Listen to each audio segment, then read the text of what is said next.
Hi hello மக்களே எல்லாருக்கும் வணக்கம். ஸோ டுடே வந்து அன்அஃபிஷியல் ஓட்டிங் தான் பார்க்க போகிறோம். 4வது வாரத்துக்கான 2வது நாள் ஓட்டிங் தான் பார்க்க போகிறோம். ஸோ எனக்கே ஆச்சரியமாக இருக்குங்க, இவருக்கு இவ்வளோ ஓட்டுகளா அப்படின்னு எனக்கு உண்மையால ஆச்சரியமாக இருக்குது. ஸோ நேற்றை விட இன்றைக்கி வந்து பயங்கரமாக இன்க்ரீஸ் ஆகிருக்கு. ஆக்சுவலி இன்றைக்கி வந்து டியூஸ்டே தான். ஸோ நேற்று தான் 11 o'clock மேலே ஓப்பன் ஆயிடுச்சு. பட் வந்து ஒரு நாள் கூட ஆகலை, 24 hours ஆகலை, அதுக்குள்ளே இவ்வளோ ஓட்டுகளா அப்படின்னு எனக்கு ஆச்சரியமாக இருக்குது. ஸோ அந்த நபர் யாருன்றதை நம்ம பார்க்க போகிறோம். அதுக்கு நம்ம சேனலுக்கு புதுசாக இருந்ததுன்னா லைக் பண்ணுங்கள், சப்ஸ்கிரைப் பண்ணுங்கள். ஸோ ஸ்மால் யூடியூபர் மக்களே கொஞ்சம் முடிஞ்ச அளவுக்கு சப்போர்ட் பண்ணுங்கள். ஸோ முதல் இடத்துல இருக்கிறது வந்து கானா வினோத். ஸோ கானா வினோத்தோட ஓட்டிங்கள் பார்த்தீங்கன்னா வந்து 91,832 ஓட்டுகள். பர்சன்டேஜ் பார்த்தீங்கன்னா 37%. இவருக்கு என்னங்க மக்கள் இவ்வளோ ஓட்டு போட்டிருக்காங்க, எனக்கே ஆச்சரியமாக இருக்குங்க, இவ்வளோ ஓட்டுகள் விழும். ஸோ லாஸ்ட் வீக் வியானா இருந்தாங்க, அவங்களுக்கே வந்து 35% தான் இருந்துச்சு ஃபஸ்ட் டேலேயே. பட் இவருக்கு வந்து செகண்ட் டேல இவ்வளோ ஓட்டுங்கன்றது உண்மையிலே வந்து சான்ஸே கிடையாது. ஸோ இவர் வந்து மக்கள் நிறைய பேர் வந்து இவர் லைக் பண்ணுறாங்க. பட் வந்து இவர் வந்து என்ன பண்ணுறாருன்னா சில அன்வான்ட் விஷயங்கள்லாம் பண்ணுறாரு. ஆக்சுவலி இவர் இதை நோட்டீஸ் பண்ணாருன்னா இவர் வந்து இன்னும் கூட வந்து நல்லா கேம் விளையாடலாம். ஸோ இவர் வந்து இவருக்கான பேட் நேம் வந்து யாரும் ஒன்றும் ஓப்பனாக வந்து சொல்லலை. ஓப்பன் நாமினேஷன் வச்சாங்கன்னா ஸோ இவர் வந்து நிறைய இடத்துல வந்து கொளுத்தி போகிறாரு. ஸோ தவறுகளாக ஏதாவது சண்டை நடக்கும்போது உள்ளே வந்து ஏதாவது ஒரு பேசிகிட்டு இருக்காரு. ஸோ இவங்களை பற்றி அவங்கள பற்றி ஏற்றி வர்றாரு. இந்த விஷயங்கள் வந்து ஓப்பன் நாமினேஷன் கொடுத்து இவர் அண்டர்ஸ்டாண்ட் பண்ணிட்டாருன்னா ஸோ இவர் வந்து ஒரு நல்ல கேம் பிளேயர் ஆகிறதுக்கு வாய்ப்புகள் இருக்குது அப்படின்னு நான் நினைக்கிறேன். ஸோ உங்களுக்கு என்ன கருத்துக்கள் தான் மறக்காமல் பதிவு பண்ணுங்கள். செகண்ட் பொசிஷனில் இருக்கிறது கமருதீன் தாங்க இருக்கார். கமருதீனோட ஓட்டிங் பார்த்தீங்கன்னா 40,712 ஓட்டுகள். பர்சன்டேஜ் பார்த்தீங்கன்னா 16% எடுத்திருக்காரு. ஸோ கமருதீனை வந்து மக்கள் வந்து எப்படி தான் வந்து லைக் பண்ணுறாங்க தெரில, ஓகேங்களா. ஸோ ஒரு வேளை சீரியல் பார்க்குற மக்களை வந்து அவர் லைக் பண்ணலாம்.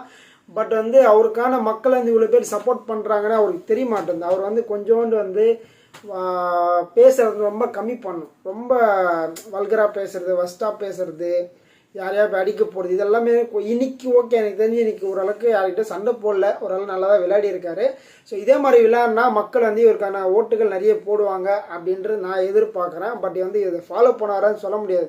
யாருன்னா கொஞ்சம் லைட்டாக ட்ரிகர் பண்ணாலே வந்து நான் தான் வந்து பெரியாள்ன்ற மாதிரி டக்குன்னு வந்து வாயை விட்டுரு, ஏதாவது வார்த்தைகள் விட்டுறாரு. ரொம்ப எப்படி சொல்கிறதுனா ரொம்ப டீசெண்டாக பேச மாட்டாரு. இந்த மாதிரிலாம் வார்த்தைகள் விட்டுறது நான் மாற்றிக்கணும். ஸோ அவர் ரொம்ப நல்லது. இதெல்லாம் உண்மையாலே வந்து அவர் வெளியில் வந்து இதெல்லாம் பார்த்து அவர் மாற்றிக்கினா ரொம்ப நல்லாயிருக்கும் அப்படின்றத நான் நினைக்கிறேன். மக்களே உங்களுக்கு எதனா கருத்து தான் போடலாம். ஸோ 3வது வந்து பார்வதி இருக்காங்க.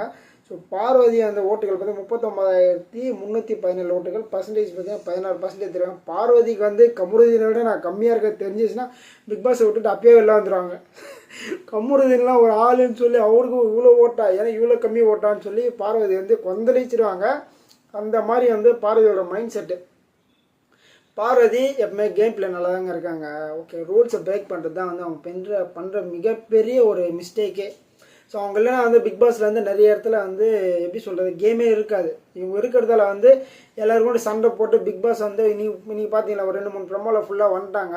ஸோ நிறைய இடத்துல வந்து பேசி பிக் பாஸ் வந்து ப்ரமோவில் வரதுலாம் பெரிய விஷயம், ஓகேங்களா. ஸோ 16 பேர் இருக்காங்கன்னா 16 பேரில் இவங்களே வந்து ஒரு ப்ரமோ வரதுலாம் பெரிய விஷயம். அதனால கேம் பிளேயர் தான். பட் சில மிஸ்டேக்ஸ் எல்லாம் வந்து அவங்கள வந்து பேக் வாங்கிட்டு இருக்காங்க அப்படின்னு நான் நினைக்கிறேன்.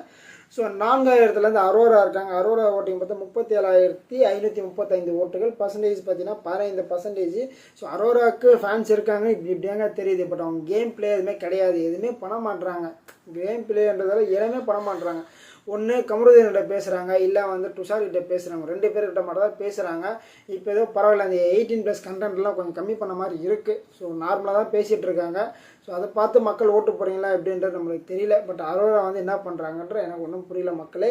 ஸோ கடைசியாக இருக்கிறது கலையரசன் இருக்கார். கலையரசனோட ஓடிங் வந்து 34,058 ஓட்டுகள். பர்சன்டேஜ் பார்த்தீங்கன்னா 13% எடுத்திருக்காரு. ஸோ இவருமே வந்து வீட்டுக்குள்ளே வந்து நல்ல ஒரு ஆப்பர்ச்சுனிட்டி. இதெல்லாம் உண்மையாலே வந்து இது அந்த ஒரு ஆப்பர்ச்சுனிட்டி மக்களை வந்து வெளியில் நிறைய பேர் வெயிட் பண்ணுறாங்க. ஸோ லட்சக்கணக்கு கோடிக்கணக்கான மக்கள்லாம் நான் பிக் பாஸ்குள்ளே சீசன் 3ல் போகலான்னு நினச்சேன், சீசன் 5ல் போகலான்னு நினச்சேன், சீசன் 8ல் போகலான்னு நினச்சேன். எவ்வளோ பேர் இருக்காங்க. ஸோ கலையரசன் கிடைச்ச வாய்ப்பை வந்து இவர் வந்து டோட்டலாக வந்து யூஸ் பண்ணுறதே கிடையாது. ஸோ நம்ம ரம்யா மாதிரி தான் இந்த 2 இடத்துலையும் மாற்றி மாற்றி பேசிகிட்டு இருக்கார், தவிர வந்து ஒன்றும் கிடையாது. ஸோ நேற்று டான்ஸ் ஆட சொன்னால் இல்லை, எதுவுமே பண்ணல. அவருக்கான கலையை வந்து வெளிப்படுத்த மாட்டுறாரு, பேச மாட்டுறாரு. நிறைய விஷயங்கள் அவருக்குள்ளே இருக்குது. பட் அதெல்லாம் வெளியில் கொண்டு வர மாட்டாரு. மக்கள் எனக்கு தெரிஞ்சு இதெல்லாம் இவர் வெளில கொண்டு வரலன்னு நினச்சி இவரை வெளில கொண்டு வந்துடுறான்னு நினைக்கிறேன். ஸோ அப்படியே வரைக்கும் போக போக இவர் விளையாடுற கேமை பார்த்தோன்னா ஸோ மக்களை உங்களோட கருத்துக்களை எந்த மறக்காமல் பதிவு பண்ணுங்கள். அடுத்த வீடியோ சந்திக்கலாம். நன்றி, வணக்கம்.